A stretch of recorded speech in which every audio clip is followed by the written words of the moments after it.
Okay, hi guys. This is Exam 2 review. Exam 2 is always more rigorous than Exam 1, so I just wanted to make sure you dotted the I's, crossed the T's, took it seriously, because I really, I'm on your side and I want you to do well.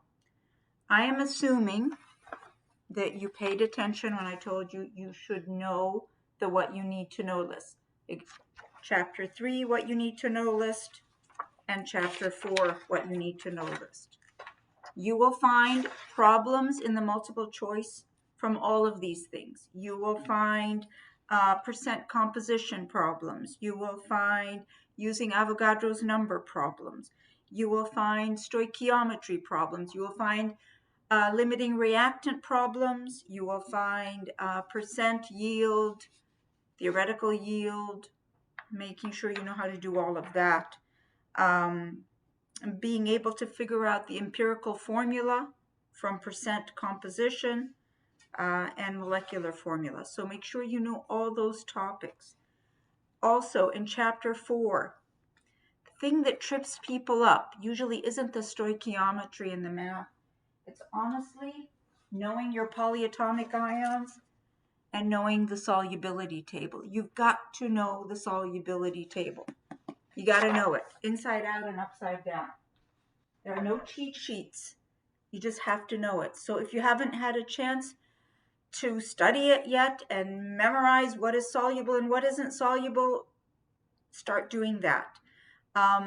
What has always helped me is to first memorize all the things that are always soluble. Group 1A, always soluble. Anything that has a group 1A in it, always soluble. Ammonium, always soluble. Nitrates, always soluble. So know the things that are always soluble and then find what the exceptions are. Like chlorides are always soluble except when they're hooked up to silver, lead, mercury. Sulfate's always soluble except when they're hooked up to barium and these guys over here. It depends on which book you're looking at, but this one is calcium, strontium, barium, and then silver, lead, mercury. Okay, know these. So I think the Stoker book omits one of them, but no, we're in Ebbing, so this is super important, guys. Okay, phosphates, always insoluble, except when they're hooked up to group 1A and ammonium. Carbonates, insoluble, except when they're hooked up to group 1A and ammonia. So just make sure you know the solubility guidelines. The other key thing that people trip on are just knowing how to name things. So you got to know all of your ionic compounds. You have to know all your polyatomic ions. If you know all of that stuff, you will be able to get through the difficult part of this exam. Provided you obviously know how to do all of the math too. Now, I assume that you all do the practice quiz. Don't forget to do it, okay? And do it as if it is an actual quiz. Yes, the answers are all in the back, but try to do it on your own because this will give you a feel for the multiple choice portion. All right? Now, what about the written portion? I told you guys that it's going to be worth 40 points, which is a lot of points. And for those of you who tripped up on the written portion in the first exam, I don't want that to happen again for this exam. What do I want you to focus on? I need you to focus on creating net ionic equations and titration. Those are the two main topics I need you to focus on, okay? I may have other things there, but those are the things that I want to make sure you know how to do. So what I've decided to do is do one titration here as this review, show you how to set everything up properly, and do one net ionic equation. Okay, guys? All right, so let's say I have this scenario here. They tell me potassium phosphate is going to react with calcium chloride. All right, so potassium phosphate, you have to know how to create the formulas also. I'm going to give you the name and you have to create the formula. So potassium phosphate is K3PO4, right? Plus calcium chloride, plus calcium chloride. All right, so now I know what my two reactants are, and I want to write down the products. So I'm going to say, and the products are going to be, remember metathesis reactions, double replacement. So the potassium is going to hook up with the chloride to form potassium chloride, and then the calcium is going to hook up with the phosphate to form calcium phosphate. You need to be able to create correct formulas. That is the first step.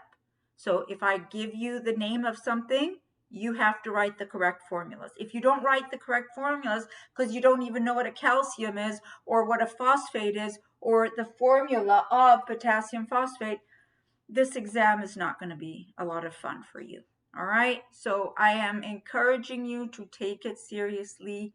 Please, please, please. Okay, so this is my equation. Obviously, it's not balanced. So the first thing you have to do is balance it. All right, you have 2 phosphates here. Let's put 2 phosphates here. You have 3 calciums here. Let's put 3 calciums here. Now we have 6 potassiums and we have 6 chlorines or chlorides. So I'm going to put a 6 here. Okay, now I have a balanced chemical equation. Now I want to turn it into a complete ionic equation. Okay, so this is considered a formula unit equation. I now want to turn it into a complete ionic equation. So I'm going to put that up here. All right, how do you turn this into a complete ionic equation?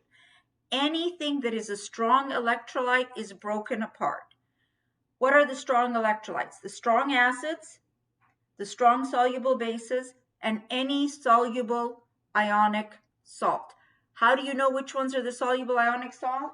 That solubility guidelines table that I showed you earlier. How do you know which ones are the strong acids? Memorize them, okay? Memorize the 7 strong acids.